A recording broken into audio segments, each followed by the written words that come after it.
When you're aging deer, the first thing to determine is what is maturity. How do we know that that buck is mature? Well, first of all, from a physiological standpoint, bucks do not reach skeletal maturity until they're roughly 3.5 years of age. From a muscle standpoint, they don't reach maturity until they're about 4.5 to 5.5. Up until that point, a lot of the nutrients that they consume are going towards skeletal growth, muscle growth, just overall body growth. When they do hit that maturity point, then the partitioning of nutrients can switch more towards antler growth. So if we're trying to decide where is maturity, where do we know that the optimal amount of nutrients can go to antler growth, it has to at least be at the point where they've already reached skeletal maturity and muscle maturity. In terms of maturity in regards to antler growth, one of the questions I get a lot is at what age is that buck going to produce or have the likelihood of producing its best set of antlers? In most cases, that's probably going to be somewhere around 5.5 to 6.5 years of age. But one key thing to remember is there's a lot of other variables that influence that. Anything from the climate, are we having a drought that year? That will affect whether or not it will be able to produce its maximum set of antlers.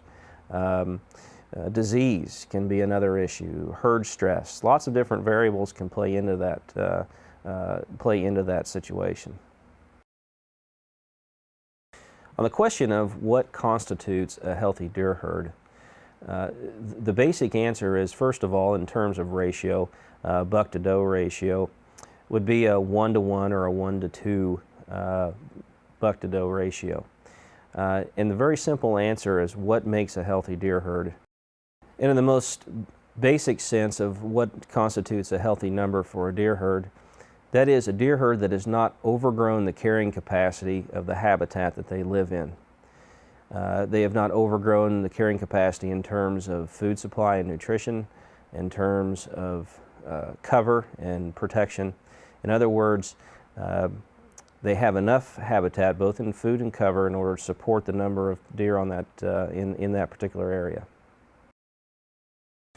One important thing is not to confuse buck to doe ratios with deer density. In terms of deer density and how many deer are appropriate per square mile, one important thing to remember is that's going to be based a lot upon region. In other words, that's going to change from region to region. And the main consideration or the main factor that's going to make that number change is the amount of food that's available. The more food that's available, the higher deer density that area will be able to support. So really, when you look at deer density, you're going to have to back up and say, what type of area do I live in? What region of the country do I live in? How much food is available?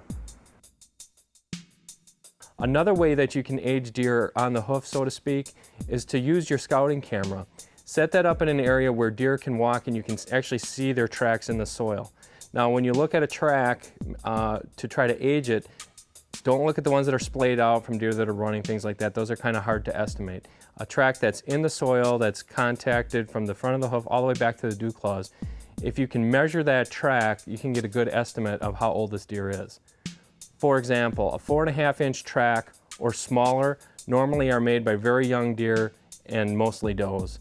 When you get about 4.5 to a little bit above 4.5 inches, that would be your adult does and your yearling bucks. Now when you get to 5 inches, you're looking at a 2.5-year-old buck or better. From the front of the tip of the hoof to the back of the dew claws, measure that across where it imprints the soil. Now when you get to anything above 5.5 inches, especially to 6 inches, the length of that hoof, you're talking about a big mature buck. Chances are you're looking at a buck that's 250 pounds or more on the hoof.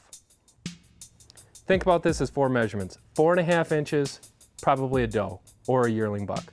5 inches, 2.5-year-old buck. 5.5 inches, 3.5-year-old buck or possibly 4.5-year-old buck. Anything above 5.5 inches, which would be 5.5 to 6 inches, you're talking about a fully mature buck.